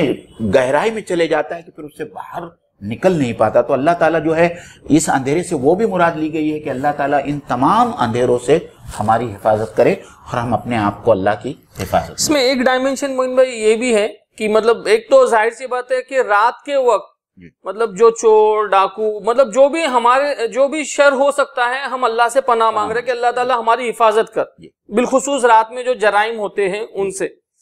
اور دوسری ایک ہے کہ رات کا وقت ایسا ہوتا ہے کہ انٹرنل انسان کے جو ایموشنز ہوتے ہیں نا اس کا جو یہ ہوتا ہے وہ بہت ہائی پیک پر ہوتا ہے. اور اگر ہم نے رات کے وقت مطلب اگر کوئی محفل میں ہم جا رہے، رات کے وقت ہم نے اگر لیٹ جاگنے کی کوئی پارٹیز میں ہم جا رہے جو کلچر عام طور پر ہے، تو عین ممکن ہے کہ انسان وہ کسی برائی کے اندر یا کسی گناہ میں مبتلا ہو، یا صرف ایسے ہی جاگ رہا اور موبائل اس کے پاس ہے تو دیر از اے ہائی چانس کی وہ کیا ہو. اسی لیے آپ دیکھیے کہ اللہ کے رسول صلی اللہ علیہ وسلم نے جو تعلیم دی وہ کیا ہے کہ عشاء کے بعد اگر کوئی کام نہیں ہے تو فوراً خود بھی سو جاتے، اور صحابہ کا بھی یہی معمول تھا. اسی لیے آپ دیکھیے کہ تہجد ان کا وہ جو ایموشنل لیول جب بہت ہائی ہوتا تھا تو وہ اللہ سے ویسا ربط قائم کر پاتے تھے. مطلب اتنا بڑا جب ہم لوگ سوچتے ہیں کہ اللہ کے رسول صلی اللہ علیہ وسلم نے اور صحابہ نے اتنا بڑا جو انقلاب جو چینج لایا تو وہ کیسے آیا، تو اس کی بڑی وجہ یہ ہے کہ ان کا جو روٹین تھا اٹ واز ویری سمپل. آج انفارچونیٹلی کیا ہے، معاشرتی جو سوشل ہمارے پاس ایک طرح کا پیئر پریشر ہے یا سوشل ہمارا لائف سٹائل ہے وہ اس طریقے کا ہے کہ ہم لوگ عشاء کے بعد سونے کے عادی نہیں ہے. لیکن آپ دیکھیے سیرت سے جو بات ہم کو ملتی ہے لینی چاہیے، جو اپنانی چاہیے اور اس کی کوشش کرنی چاہیے، اس کی پلاننگ کرنی چاہیے کہ ہم کیسے رات میں جلدی سونے والے بنے، تاکہ رات کے وقت جو ہمارا ایموشنل لیول جب ہائی رہتا ہے تو اس وقت ہم اللہ سے اپنا قرب جو ہے قائم کر سکے، اور تہجد کے وقت کو یوز کر کے قرآن کی جو ٹیچنگز ہیں وہاں پہ ہم لوگ اس کو سیکھیں. اور ایک بات معین بھائی، جب انسان اگر مان لیجئے لیٹ سوتا بھی ہے، مطلب انسان کچھ لوگ ایسے ہوتے ہیں چلیے لیٹ سو رہے فجر میں تو اٹھ جا رہے، لیکن وہ کیفیت کی نہیں ہوتی ہے. فجر مطلب اٹ از جسٹ ایک سارٹ آف فارمیلٹی، ایک sort of fill in the blank, انسان ادا کر رہا ہے، لیکن وہ جو کیفیت اور جو اللہ کے رسول صلی اللہ علیہ وسلم جو بڑی صورتیں پڑھتے تھے فجر میں اس کی وجہ یہ تھی. اور پھر اگر ایسا انسان جو رات میں لیٹ جاگے گا تو فجر بعد وہ سوئے گا ہی سوئے گا، جبکہ فجر بعد جو خیر اللہ تعالیٰ نے رکھا ہے اس خیر سے وہ محروم رہے گا. تو اس کا دن جو جلدی شروع ہونا چاہیے وہ واپس جو ہے وہ ہی از بیک ٹو اسکوائر. تو مجھ کو لگتا ہے یہ سورہ کو پڑھتے وقت یہ ہمارے ذہنوں میں ہونا چاہیے کہ ہم اللہ سے یہ دعا کر رہے ہیں کہ اللہ تعالیٰ ہم کو اس شر سے بھی بچا، ہماری حفاظت کر کے. ایکسٹرنل جو شر ہو سکتے ہیں رات کے وقت میں، اور انٹرنل خود ہمارا نفس جو ہم کو مطلب لیٹ سونے پر جو یہ کرتا ہے اور اس کی وجہ سے جو بہت بڑے خیر سے ہم محروم رہتے ہیں، اللہ تعالیٰ اس سے بھی ہماری حفاظت. مشل بھائی آج جو ہماری سوشل لائف بن گئی ہے اس میں جیسا کہ ہم سب جانتے ہیں کہ ٹی وی پروگرام کا TRP سب سے زیادہ جو بڑھتا ہے وہ 9 بجے اور 9 بجے کے بعد والے جتنے پروگرامز ہوتے ہیں اس میں ٹی وی کا TRP سب سے زیادہ بڑھ جاتا ہے. اور یہ ہم اپنے گھرانوں میں مسلم معاشرے میں بھی یہ دیکھ رہے ہیں کہ ہمارے جوان بچے بچیاں والدین جو ہے اپنے بچوں کے ساتھ میں بیٹھ کے رات میں 11 12 بجے تک جو ہے T V. For that matter of fact Moin بھائی میں تو بولوں گا کہ جو ایون اسلامک پروگرامز اسلامک اگر ہم رات میں 1 بجے تک بیٹھ کے کوئی اگر درس بھی سن رہے تو that is not advisable. Better ہے کہ ہم لوگ اس روٹین کو جو اللہ کے رسول صلی اللہ علیہ وسلم نے دیا ہے اس کو اڈاپٹ کرنے کی کوشش کریں. جی ہے نا. جی تو آگے جو 4تھی آیت ہے اس پر آئیں گے. موین بھائی آپ اس کے بارے میں کچھ بات رکھیے. جی وَمِن شَرِّ النَّفَّاثَاتِ فِي الْعُقَدِ. یہ بات میں نے ترجمے میں سنائی آپ کو کہ ہم اللہ تعالیٰ سے پناہ چاہتے ہیں ان لوگوں سے، اور یہاں ان لوگوں سے مراد جو ہے ایسے لوگ ہیں جو جادو ٹونا کرتے ہیں، اور جادو ٹونے کے ذریعے مطلب گرہ باندھ کر پھونکنے والیاں، یہ استعارے کے طور پر استعمال کیا گیا قرآن میں جادو ٹونا کرنے والوں کے لیے. اور ہم اس بات کو یاد رکھیں کہ اسلام میں جو ہے جادو ٹونا کرنا حرام ہے. اور سورہ بقرہ کے اندر وہ آیت ہے، وہ 2 فرشتے تھے، انہوں نے جادو سکھایا، حضرت سلیمان علیہ السلام نے کفر نہیں کیا. تو یہاں اس بات کو ہم یاد رکھیں کہ ہم اللہ تعالیٰ سے پناہ چاہتے ہیں، اللہ تعالیٰ کی حفاظت میں جانا چاہتے ہیں ان تمام لوگوں سے جو جادو ٹونا کے ذریعے ہمیں نقصان پہنچانا چاہتے ہیں. یہاں آ کر جو ہے ہم کو بہت مختصراً جو ہے اللہ کے رسول صلی اللہ علیہ وسلم کے ساتھ میں جو واقعہ پیش آیا اس کے بارے میں بہت سارے جو ہے پہلو ہیں اس کے، اور اس میں بہت سارا ڈسکشن کیا گیا ہے، لیکن بہت مختصراً جو ہے ہم اس کو آپ کے سامنے رکھنے کی کوشش کریں گے تاکہ یہ بہت اہم پہلو ہے اور وہ آپ کے نظروں سے محو نہ ہو جائے. اللہ کے رسول صلی اللہ علیہ وسلم مدینہ میں جب خیبر سے واپس آئے، اور 7 ہجری کی یہ بات ہے کہ خیبر سے ایک وفد آیا جس کے اندر لبید بن عاصم نام کا ایک جادوگر بھی تھا جو یہودی تھا، اس کے ساتھ میں اس کی 2 بہنیں بھی تھیں. اور یہود نے لبید بن عاصم سے یہ کہا کہ ہم اس رسول کو جو ہے تکلیف دینا چاہتے ہیں اور اس کے اوپر بہت جادو کرنا چاہتے ہیں، لیکن کسی طریقے سے وہ اس کے اوپر کوئی جادو کارگر نہیں ہوتی اور ہم اس کو تکلیف دینا چاہتے ہیں. تو عاصم جو ہے لبید بن عاصم اور اس کی جو 2 بہنیں جو بہت ہی مانی ہوئی جادوگر تھی، انہوں نے اللہ کے رسول صلی اللہ علیہ وسلم کے گھر میں ایک یہودی بچہ تھا، اس کے ذریعے آپ کی کنگھی اور آپ کے کچھ بال منگائے، اور اس کنگھی اور بال کی مدد سے جو ہے انہوں نے کوئی منتر یا اس قسم کے باطل شرکیہ الفاظ کو استعمال کر کے اس کنگھی کو جو ہے مدینہ کے ایک کنویں کے اندر پتھر کے نیچے دبا دیا.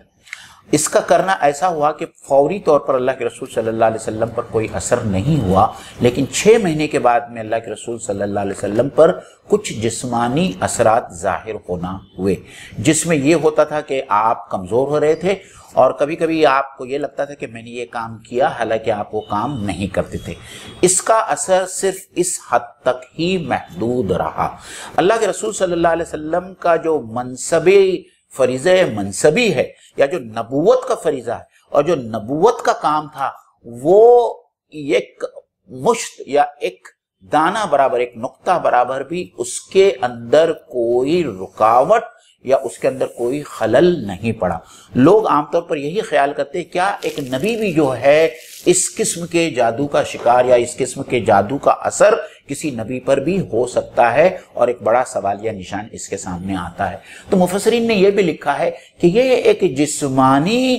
عمل ہے اور نبی کا ایک جسم ہے. جس طریقے سے اللہ کے رسول صلی اللہ علیہ وسلم جنگ احد میں زخمی ہوئے، جس طریقے سے اللہ کے رسول طائف کے اندر زخمی ہوئے، لہو لعان ہوئے، اسی طریقے سے یہ عین ممکن ہے کہ اللہ کے رسول صلی اللہ علیہ وسلم کی بایولوجی یا جسم پر اس قسم کے اثرات مرتب ہوئے ہوں. لیکن اس کی یہ معنی ہرگز نہیں ہے کہ ان اثرات کی وجہ سے یا اس جادو کے اثر کی وجہ سے اللہ کے رسول صلی اللہ علیہ وسلم کے کار نبوت میں کوئی بھی فرق آیا ہو. اور اللہ تعالیٰ نے ان کی، کیونکہ انبیاء کی عصمت جو ہے وہ اللہ تعالیٰ کے نزدیک محفوظ ہے، اللہ تعالیٰ اس کی حفاظت کرتا ہے. جو 6 مہینے والی بات بھی آتی ہے کہ اللہ کے رسول صلی اللہ علیہ وسلم پر ایک پرولونگ پیریڈ تک اس کا اثر رہا، وہ بات بھی مطلب صحیح نہیں ہے. جو زیادہ صحیح بات معلوم ہوتی ہے وہ یہ کہ صرف ایک دن تک اللہ کے رسول صلی اللہ علیہ وسلم نے کچھ بوجھ محسوس کیا، کچھ تکلیف محسوس کی، اور اللہ تعالیٰ نے جبرائیل علیہ السلام کو بھیجا اور شام میں کہ آپ یہ 2 صورتیں پڑھیے. مطلب تو یہ بات زیادہ صحیح ہے. بٹ یہ بہت ڈیبیٹ ہم لوگ کو ایٹ لینتھ اس پہ بات کرنی پڑے گی. صرف اس میں ایک بات رکھنا چاہتا ہوں کہ ہمارا اگر یہ سوچنا ہے کہ جادو سے کچھ بہت بڑا کمال ہوتا یا جادوگروں کے پاس بہت سو کالڈ سپر پاور ہے، تو آپ یہ بتائیے کہ آج سب سے زیادہ دولت مند جادوگر ہونے چاہیے تھے، سب سے زیادہ پاور ان کے پاس ہونا چاہیے تھا، پھر یہ الیکشن لڑنے کی بھی ضرورت نہیں ہونی چاہیے تھی. مطلب they should have controlled every thing نا. مطلب یہ تو یہیں پہ کلیئر ہو جاتا ہے. اور دوسرا ان کا اثر اگر کچھ ہوتا بھی ہے، مطلب یہ کوشش تو لوگ کرتے ہوں گے، لیکن اثر بھی جو صحیح عقیدے کے لوگ ہیں، جو اللہ پر ویسا، اللہ کی توحید پر ویسا یقین رکھتے ہیں، ان پر نہیں ہوتا ہے. جو وہمی قسم کے لوگ ہوں گے، جن کا عقیدہ کمزور ہوگا، ان پر کچھ اثر ان کے وہم کی بنا پر ہو سکتا ہے. مطلب وہ روایت جو ہے وہ آپ نے جو سنائی، اس روایت میں آگے یہ بھی آتا ہے کہ حضرت جبرائیل علیہ السلام آئے. آپ کو حضرت عائشہ سے وہ روایت ہے، اور حضرت جبرائیل علیہ السلام نے حضرت اللہ کے رسول صلی اللہ علیہ وسلم کو پوری کیفیت سنائی کہ یہاں ایک کنواں ہے، اس کنویں کے اندر کے پانی کو نکالیے. پانی نکالنے کے بعد میں وہاں نیچے پتھر ہے، پتھر میں جو ہے کھجور کے غلاف میں آپ کو ایک ایسی چیز ملے گی، 11 گرے باندھی ہوئی تھی. اور وہ باتیں ہیں مطلب جو ہے آپ اس کے ایک ایک گرہ کھولتے تھے اور سورۃ الفلق اور سورۃ الناس کی ایک ایک آیت پڑھتے تھے. یہ روایت ملتی ہے. اور جیسے جیسے وہ کرتے گئے، اللہ کے رسول صلی اللہ علیہ وسلم جو اس بوجھ کو، جس گرانی کو محسوس کر رہے تھے، وہ ختم ہوا. تو وہ بہرحال وہ بہت لمبا عرصہ نہیں رہا. میرے خیال سے امین احسن اصلاحی صاحب نے تدبر ایک دن کا مطلب ایک دن یا 2 دن کا واقعہ بتایا ہے. واللہ اعلم بالصواب. خیر، ہم آخری آیت پر آتے ہیں جو بہت اہم ہے کہ اے اللہ تعالی، ہم ہر شر سے پناہ چاہتے ہیں، آپ کی پناہ میں آتے ہیں. کس کا شر؟ حاسد، جب وہ حسد کرے. حسد اور رشک یہ دونوں ملتے جلتے کیفیات ہیں، لیکن دونوں میں فرق ہے. لسان العرب میں حسد کی جو تعریف کی گئی ہے وہ یہ ہے کہ جب اللہ تعالیٰ کسی کو اپنی نعمتوں سے نوازتا ہے، چاہے وہ دولت ہو، چاہے وہ شہرت ہو، چاہے وہ اقتدار ہو، اور جب کوئی آدمی اس سے محروم کیا جاتا ہے، تو جو محسود ہوتا ہے، مطلب جو حسد محسوس کرتا ہے، محسود ہوتا ہے، جو مفعول ہوتا ہے، وہ یہ خیال کرتا ہے اور وہ دل میں یہ تمنا کرتا ہے کہ اللہ تعالیٰ نے اس شخص کو اتنی ساری نعمتیں دیا ہے، اللہ تعالیٰ کاش کہ مجھے بھی یہ نعمت مجھے بھی دیتا. لیکن وہ وہیں رک نہیں جاتا، وہ اس کے علاوہ یہ بھی تمنا کرتا ہے کہ کاش اللہ تعالیٰ ان تمام نعمتوں کو اس سے چھین لے اور اس کی جگہ پر جو ہے یہ تمام نعمتیں اللہ تعالیٰ مجھے دے دے. تو یہ جو ہے اس میں شر کا پہلو ہے. اور جب کوئی آدمی حسد کرنے پر آ جاتا ہے، دیکھیے اللہ کے رسول صلی اللہ علیہ وسلم کی بہت پیاری حدیث ہے کہ حسد انسان کی نیکیوں کو اسی طریقے سے کھا جاتی ہے جس طریقے سے آگ ایک سوکھی لکڑی کو کھا جاتی ہے. تو ہم کو حسد سے بہت بچنا چاہیے، کیونکہ ہوتا یہ ہے کہ بعض اوقات آدمی حسد میں جب حد سے زیادہ بڑھ جاتا ہے تو محسود جو ہوتا ہے، وہ جس شخص پر حسد کرتا ہے، اس کے لیے وہ کچھ بھی کسی حد تک میں گزر جاتا ہے. وہ اس کو جسمانی طور پر نقصان پہنچانا چاہتا ہے، وہ اس کو مالی طور پر نقصان پہنچانا چاہتا ہے، وہ اس کے لیے خلاف سازشیں کرتا ہے. یہ ہوا نا معین بھائی، روئے زمین پہ جو پہلا خون بہا، حابیل اور قابیل کا جو واقعہ ہے، وہ کیا ہے؟ اپنے سگے بھائی کو قتل کیا حسد کی وجہ سے. اللہ کے رسول صلی اللہ علیہ وسلم پر جتنے حملے کیے گئے، ابو جہل جو ہے آخر تک ایمان نہیں لایا، وہ اسی حسد کی وجہ سے لایا کہ بھئی بنو ہاشم اور ہماری فیملی، ہم جو ہے ہمیشہ یکساں رہے ہیں، برابر رہے. اب کیسے ہو سکتا ہے کہ آخری نبی جو ہے وہ بنو ہاشم میں آئے اور بنو امیہ میں نہیں آئے؟ اور اسی طریقے سے بنی اسرائیل جو ہے، یہود جو ہے، اسی حسد میں مرتے رہے کہ کس طریقے سے آخری نبی بنی اسماعیل میں آ سکتے ہیں اور بنی اسرائیل میں نہیں آ سکتے. تو اللہ تعالیٰ نے جو ہے حاسدوں کے حسد سے بچنے کے لیے یہ دعا مانگنے کی تلقین کی ہے. البتہ رشک کرنا جو ہے وہ مستحب ہے کہ اگر مجھے کسی کی نیکیوں سے یہ ہوتا ہے کہ وہ کتنا نیک ہے، وہ حافظ قرآن ہے، اور میں اپنے دل میں یہ تمنا کروں جو اکثر ہمارے دلوں میں آتی ہے کہ کاش کہ ہم بھی حافظ قرآن ہوتے. ہزاروں خواہش ہے ایسی کہ ہر خواہش پہ دم نکلے. مومن بھائی اس میں جی حسد میں ایک بات اور آتی ہے مومن بھائی کہ جہاں حسد ہوتا ہے، حسد اکیلا نہیں ہوتا ہے، حسد کے ساتھ تکبر ہوتا ہے. شیطان جو تھا وہ کیا تھا اصل میں؟ تکبر تھا نا کہ آئی ایم سپیریئر، میں بڑا ہوں، مطلب یہ انسان کیا ہے نا. تو اس نے اس تکبر کے وجہ سے اس کو مطلب حسد ہوئی، اور وہ حسد نے اس کو اللہ کی بغاوت کے اوپر کیا کیا؟ آمادہ کیا. تو ہم کو حسد سے بہت زیادہ بچنا چاہیے، اور اس کے لیے نفس کا جو ہے جائزہ لیتے رہنا چاہیے خاص طور سے. اور یہ بہت کلیئر ہونا چاہیے کہ جو بھی چیز مطلب کسی شخص کو اگر کوئی چیز ملی ہے، چاہے وہ ٹیلنٹ ہو، چاہے وہ پیسہ ہو، چاہے کوئی اور چیز ہو، وہ اللہ کی طرف سے ہے. یہ بہت کلیئر ہونا چاہیے کہ اللہ اگر اس کو دے سکتا ہے تو اللہ مجھ کو بھی دے سکتا ہے. لیکن ہمارے ڈسکشن میں جو بات ہے کہ ضروری نہیں کہ وہ میرے لیے خیر ہی ہو، تو ہم کو یہ بھی اللہ سے دعا کرنی چاہیے. اور اس شخص کو اگر وہ چیز ملی ہے تو پھر اس کے ایفرٹس بھی ہم کو دیکھنے چاہیے. بعض اوقات یہ ہوتا ہے کہ کوئی انسان جیسے آل انڈیا کسی نے ٹاپ کیا کوئی ایگزام میں، تو ہم کو لگتا ہے کہ نہیں یہ کیسے آ گیا، ارے تو اس کے جو ایفرٹس ہے اس کی کیا مطلب یہ ہے، ظاہر سی بات ہے اللہ تعالیٰ کے عطا کرنے سے ہوا ہے. تو یہ اور پھر اس میں ایک بات یہ آتی ہے کہ ہم کو اپنے اس بھائی کے لیے دعا کرنا چاہیے. مطلب اس کے جو ضد ہے نا، اس کا علاج یہ ہے کہ ہم کو اپنے اس بھائی کے لیے دعا کرنا چاہیے کہ اللہ تعالیٰ اس کو اور نواز اور خیر کے اس کے لیے دعا کرنی چاہیے، تو دل سے وہ نکلیں گا. ایک آخری پہلو میں یہاں پہ وہ سیرت کے حوالے سے لانا چاہتا ہوں کہ اللہ کے رسول صلی اللہ علیہ وسلم کو اگر ہم سامنے رکھے کہ آپ کے اوپر یہ آیتیں نازل ہو رہی ہے، تو وہ مشن جو تھا جس کو لے کر اللہ کے رسول صلی اللہ علیہ وسلم دنیا میں آئے، اور اس مشن کے حوالے سے آپ کو جو تکلیفیں پہنچائی گئی، جو آپ کے اوپر جو الگ الگ جادو کرنے کی کوشش کی گئی اور الگ الگ آپ کو ایذا پہنچانے کی کوشش کی گئی، تو اصل تو وہ مشن تھا نا جس کی وجہ سے یہ ساری چیزیں ہوئی. تو آج ہم کو بھی یہ دیکھنا ہے کہ وہ کیا وہ مشن بھی ہماری زندگی میں بھی ہے، اور اسی طریقے سے ہم کو یہ یہاں پہ اللہ تعالیٰ سے جب دعا مانگیں گے تو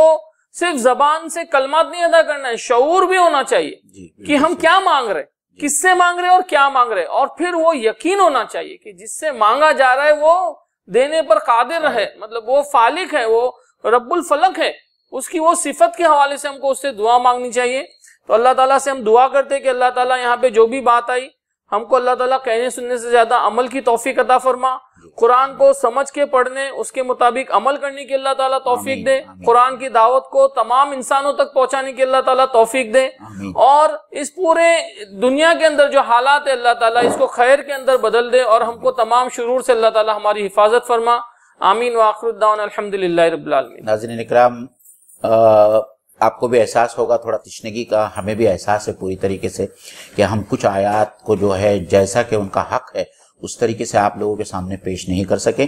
لیکن ہمارا جو چوتھا ایپیسوڈ ہمیشہ ہوتا ہے، 3 سوروں کے بعد میں جو چوتھا ایپیسوڈ ہوتا ہے جس میں ہم سوال اور جواب لیتے ہیں، انشاءاللہ تعالی آج کی اس سورے میں جو پہلو تشنا رہ گئے ہیں انشاءاللہ تعالی ان کو سوال اور جواب کی صورت میں آپ لوگوں تک ہم پہنچانے کی کوشش کریں گے، اس کے اوپر احاطہ کرنے کی کوشش کریں گے، کیونکہ اس میں بہت ساری چیزیں ہیں. حسد سے متعلق ہے، جادو ٹونے سے متعلق ہے، اور جھاڑ پھونک کا جو ہے اسلام کے اندر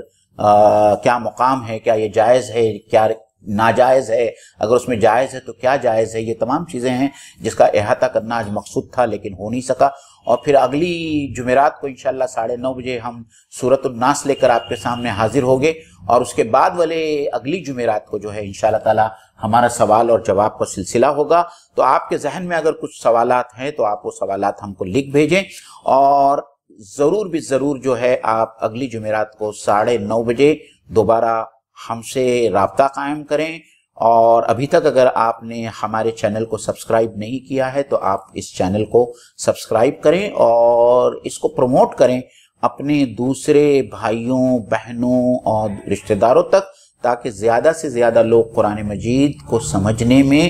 اس محفل تذکیر کے ذریعے جو ہے وہ زیادہ سے زیادہ قرآن مجید کو سمجھیں گے. وآخر دعوانا ان الحمد للہ رب العالمین. السلام علیکم ورحمۃ اللہ وبرکاتہ.